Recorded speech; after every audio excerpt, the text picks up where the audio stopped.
अब तक हमने ओपन कंडीशन और अनरियल कंडीशन की बात की। अब हम बात करते हैं अनफुलफिल्ड कंडीशन की।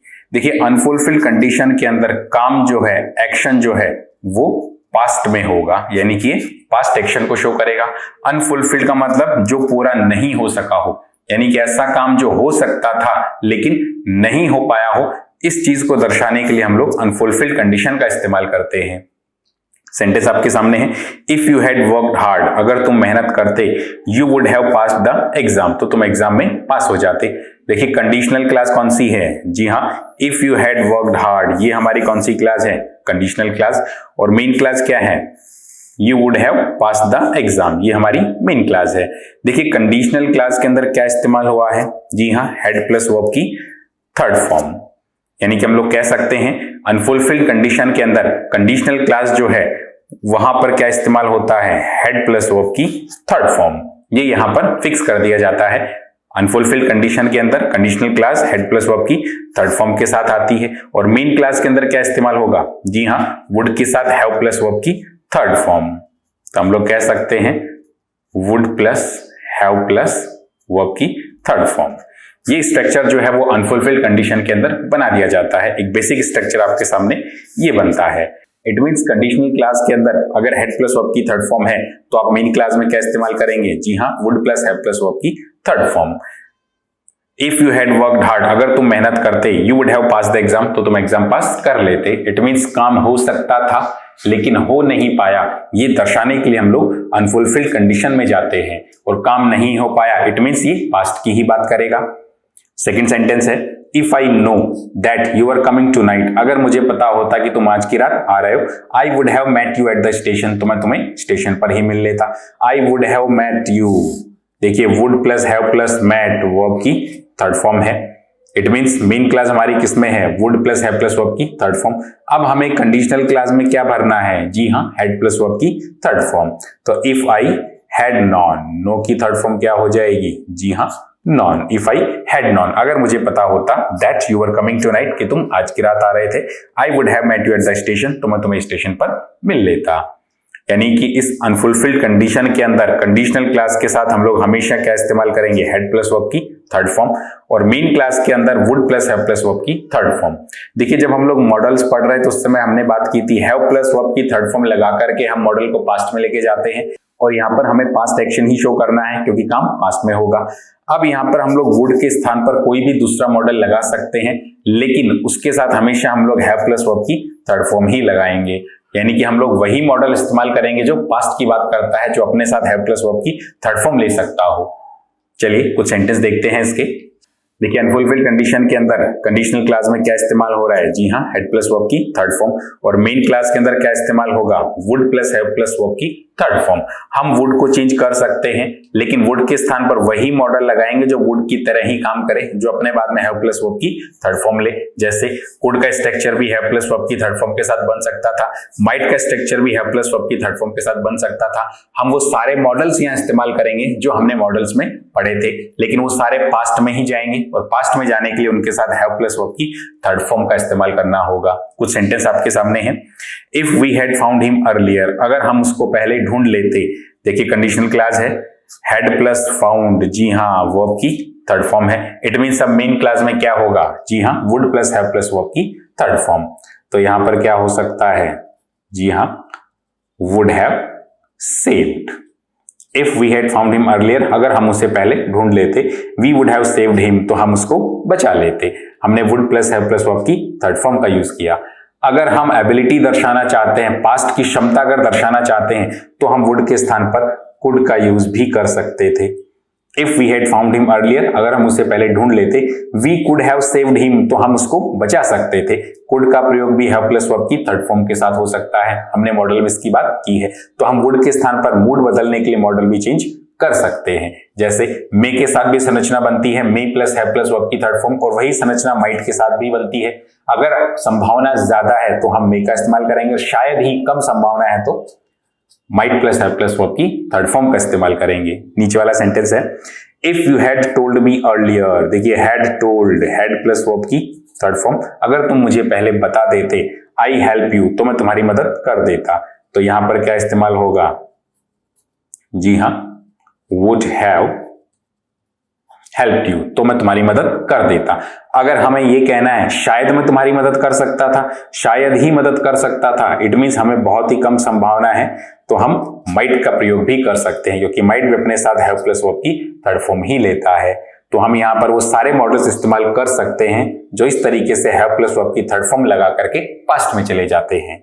कुछ और सेंटेंस देखते हैं। एक सेंटेंस आपके सामने है, ऑप्शन आपके सामने दे रखे हैं। सेंटेंस है if he had tried to leave the country. If he had tried, देखिए हैड प्लस वर्ब की थर्ड फॉर्म है, इट मींस हमारी कंडीशनल क्लास में क्या इस्तेमाल हुआ है, जी हाँ हेड प्लस वर्ब की थर्ड फॉर्म का यूज हुआ है। अगर कंडीशनल क्लास में हेड प्लस वर्ब की थर्ड फॉर्म का यूज हुआ है तो मेन क्लास में क्या इस्तेमाल होता है, जी हाँ अभी हमने पढ़ा है वुड हैव प्लस वर्ब की थर्ड फॉर्म का यूज होता है। अब सेंटेंस को वापस पढ़िएगा।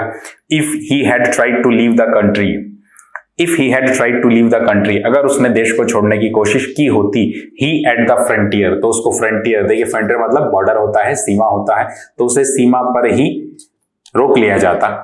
ऑप्शन आपके पास है हेड प्लस वर्ब की थर्ड फॉर्म है, इधर हमें क्या इस्तेमाल करना है, जी हाँ would plus have plus verb की थर्ड फॉर्म। तो आपका आंसर क्या होगा, would stop, had stop, would have stop, would have been stopped. देखिए यहां पर जल्दी मत कीजिएगा, संरचना बिल्कुल आपकी यही होनी है, हेड प्लस वर्ब की थर्ड फॉर्म, इधर would plus have plus verb की थर्ड फॉर्म। आप तुरंत सेंटेंस देखते ही सी आंसर लगा देते हैं, लेकिन अब आंसर सी नहीं होगा, आंसर हमारा डी होगा। देखिए कॉन्सेप्ट वही है, हम इसी संरचना का ही इस्तेमाल करेंगे, लेकिन अगर आपने सी भर दिया आंसर तो इसका स्ट्रक्चर बदल जाएगा, सेंटेंस का मीनिंग बदल जाएगा। सेंटेंस को पढ़ के देखिए। If he had tried to leave the country, अगर उसने देश को छोड़ने की कोशिश की होती, देखिए अगर मैं ही वुड हैव स्टॉप्ड भरता, सब्जेक्ट हमारा ही है, अगर ही के साथ वुड हैव स्टॉप्ड लगाता, अगर मैं यहां पर इस तरह से भरूं वुड हैव स्टॉप्ड, अगर मैं भरूं तो सेंटेंस का अर्थ निकाल कर देखिएगा। ही वुड हैव स्टॉप्ड, सब्जेक्ट कौन है, जी हाँ ही, काम करने वाला कौन, ही वुड हैव स्टॉप्ड, वो रोक लेता है एट द फ्रंटियर, सीमा पर। देखिए काम वो करता है, उसको रोक लिया जाता, जी हाँ काम ही नहीं कर रहा है, इसको रोका जा रहा है। If he had tried to leave the country, अगर उसने देश को छोड़ने की कोशिश की होती, he would have stopped at the frontier, तो वो बॉर्डर पर रोक लेता या उसको रोक लिया जाता, जी हाँ उसको रोक लिया जाता। काम सब्जेक्ट नहीं कर रहा है, सब्जेक्ट के ऊपर काम हुआ है, इट मींस अब हमारा सेंटेंस किसमें बनेगा, पैसिव वॉइस में। इसी संरचना को पैसिव वॉइस में अगर बनाएंगे, वुड हैव स्टॉप्ड को पैसिव वॉइस में बनाएंगे तो बीच में क्या लग जाएगा, जी हाँ बीन लग जाएगा, तो आंसर हमारा क्या होगा, वुड हैव बीन स्टॉप्ड।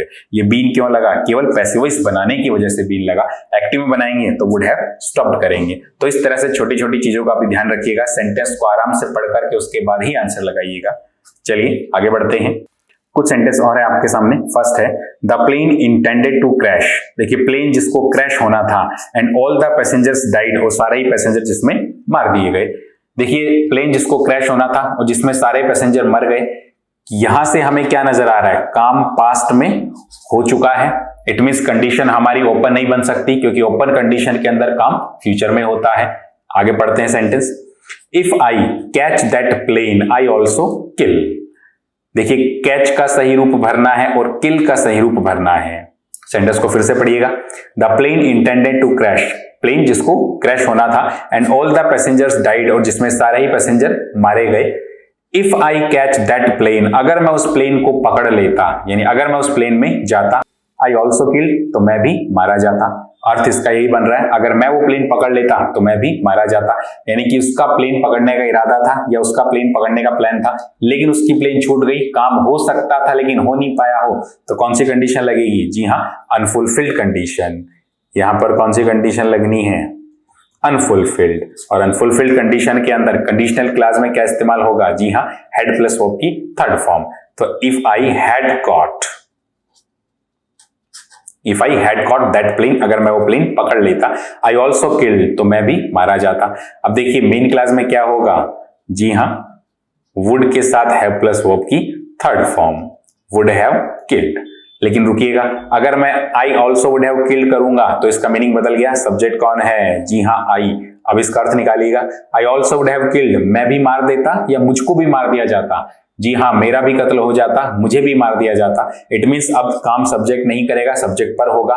ऐसी स्थिति में हम संरचना किसकी बनाते हैं, जी हाँ ऐसी स्थिति में पैसिव वॉइस बनता है। तो अब इसी संरचना का पैसिव वॉइस बनाएंगे तो क्या हो जाएगा, जी हाँ बीच में बीन लगा देंगे, would have been killed, I also would have been killed, तो मैं भी मारा जाता। अब हमारा सेंटेंस सही है। तो इस तरीके से सेंटेंस को इत्मीनान से पढ़ करके उसके बाद ही आप फैसला कीजिएगा। अगला सेंटेंस है they would have finished earlier. देखिए मेन क्लास यहां पर पहले आ गई है, they would have finished earlier, वो पहले काम खत्म कर लेते। If the machine break down, अगर मशीन ब्रेक डाउन नहीं होती, ब्रेक डाउन का मतलब जी हाँ किसी मशीन का चलते चलते खराब हो जाना, वो ब्रेकडाउन कहलाता है। अगर मशीन खराब नहीं होती तो यहाँ would plus have plus verb की थर्ड फॉर्म है, तो यहाँ क्या इस्तेमाल करेंगे, जी हाँ हैड ब्रोकन डाउन। देखिए अब तो एक्टिव वॉइस ही बनेगा, क्योंकि पैसिव वॉइस बनेगा तो मीनिंग बदल जाएगा। मशीन खुद खराब होंगी या खराब कर दी जाती, जी हाँ मशीन खुद अगर खराब होती तो एक्टिव वॉइस में ही बनेगा। If the machine had not broken down, अगर मशीन खराब नहीं होती, सेंटेंस हमारा सही है। नेक्स्ट है if I had have money, अगर मेरे पास पैसे होते, आई वुड हैव हेल्प्ड यू, तो मैं तुम्हारी मदद करता। Would have helped you, helped verb की थर्ड फॉर्म है। बताइए क्या इस्तेमाल होगा, जी हाँ इधर would plus have plus verb की थर्ड फॉर्म है, तो इधर हम क्या इस्तेमाल करेंगे, जी हाँ हैड प्लस वर्ब की थर्ड फॉर्म। हैड हमारे पास ऑलरेडी है, अब हैव की थर्ड फॉर्म लगानी है, और हैव की थर्ड फॉर्म क्या होती है, जी हाँ हैव जब मेन वर्ब होता है तो हैव हैड हैड बनता है। इट मीन्स यहाँ क्या इस्तेमाल होगा, थर्ड फॉर्म हैड के रूप में। If I had had money, अगर मेरे पास पैसे होते, आई वुड हैव हेल्प यू, तो मैं तुम्हारी मदद कर देता। तो ये हमारी तीनों कंडीशंस होती हैं, ओपन कंडीशन, अनरियल कंडीशन और अनफुलफिल्ड कंडीशन। कुछ और एग्जांपल्स देखते हैं। 3 एग्जांपल आपके सामने हैं। फर्स्ट है, देखिए स्टार्टिंग में खालिस्तान है, आपको बी का रूप भरना है। I rich, I would buy a house by the sea. देखिए वुड बाई वर्ब की फर्स्ट फॉर्म है। देखिए वुड प्लस वर्ब की फर्स्ट फॉर्म अगर होती है तो हम इधर क्या भरते हैं, जी हाँ वर्ब की सेकंड फॉर्म, यानी कि हमारी कौन सी कंडीशन बनती है, जी हाँ अनरियल कंडीशन। तो यहां पर क्या इस्तेमाल होगा, जी हाँ अगर मैं अमीर होता, बी का सेकंड फॉर्म, हमने बात की थी अनरियल कंडीशन के अंदर बी का सेकंड फॉर्म हमेशा वर ही होता है, वॉज का इस्तेमाल नहीं करते। तो वर आई रिच, अगर मैं अमीर होता। देखिए हमने वर्ब को बाहर निकाल लिया है, मैं इसको इस तरह से भी लिख सकता था, इफ आई वर रिच, अगर मैं अमीर होता, I would buy a house by the sea, तो मैं समंदर किनारे एक घर खरीदता। देखिए हम इफ को हटाने के लिए वर को बाहर निकाल सकते हैं, संरचना फिर भी हमारी सही है। तो अगर आपको इफ नहीं लगाना तो आप वर को बाहर निकाल लीजिएगा, हमारी क्लास में कोई फर्क नहीं पड़ेगा। तो यहां पर इफ नहीं है, इट मींस बी का रूप, वर्ब का रूप बाहर निकाल लिया है। वर आई रिच, अगर मैं अमीर होता, मीनिंग इसका वही है इफ आई वर रिच। तो इस तरीके से भी एग्जाम में काफी बार पूछा जा चुका है, तो आप कंफ्यूज मत होइएगा। अगर इफ हटाना है तो वर्ब को बाहर निकाल लीजिएगा, इसको वर्ब प्लस सब्जेक्ट कर दीजिएगा, इफ का काम वो वर्ब बाहर निकल के कर देगी। तो वर आई रिच, अगर मैं अमीर होता, I would buy a house by the sea, तो मैं एक घर खरीद लेता समुद्र किनारे, सेंटेंस सही है। अगला है your sister come earlier, I would have shown her round the house, अगर तुम्हारी सिस्टर पहले आ जाती तो मैं उसे घर दिखा देता। देखिए आई would have shown, would plus have plus verb की थर्ड फॉर्म, इधर हमें क्या भरना है, जी हाँ इस तरफ हेड प्लस वर्ब की थर्ड फॉर्म ही भरनी है। कम, जी हाँ कम केम कम, कम की थर्ड फॉर्म कम ही होती है। अब हमें क्या भरना है यहां पर, जी हाँ हमें यहां पर हेड भरना होगा, ये बी का रूप यहां पर गलत है, हमें हेड भरना होगा। हेड योर सिस्टर कम, अगर तुम्हारी सिस्टर आ जाती पहले। देखिए हमने इफ को यहां भी हटा दिया है, यहां भी इफ हटाया जा सकता है, आप वर्ब को बाहर निकाल लीजिएगा। तीनों ही कंडीशन में आप इफ हटा सकते हो अगर आपने वर्ब को बाहर निकाल लिया है, तो सेंटेंस ये भी सही है। If you had eaten too much, देखिए had eaten, had plus verb की थर्ड फॉर्म है, इट मींस इधर क्या भरना है आपको, जी हाँ would plus have plus verb की third form. If you had eaten too much, अगर तुम इतना ज्यादा खा लेते, यू गेट फैटर, तो तुम मोटे हो जाते। हेड प्लस वर्ब की थर्ड फॉर्म, इधर क्या भरना पड़ेगा हमें, जी हाँ वुड हैव के साथ वर्ब की third form, get got got, you would have got fatter, तो तुम मोटे हो जाते। तो इस तरीके से जब भी आप वर्ब का रूप भरें तो पूरे सेंटेंस को आराम से पढ़ के भरिएगा। तो ये तीनों प्रकार की सिचुएशंस हमारे पास थी, ओपन कंडीशन, अनरियल कंडीशन और अनफुलफिल्ड कंडीशन। चलिए नेक्स्ट वीडियो में हम लोग इनकी एक्सरसाइज करते हैं, ताकि सारी चीजें आपको काफी अच्छे से आपके दिमाग में फिट हो जाए, आप अच्छे से उनको कर पाए। देखिए एक्सरसाइज ही सबसे इंपॉर्टेंट होती है, एक्सरसाइज करते समय ही आप प्रैक्टिस में आते हैं और पेपर को जल्दी कर पाएंगे। चलिए नेक्स्ट वीडियो में हम लोग एक्सरसाइज की बात करेंगे।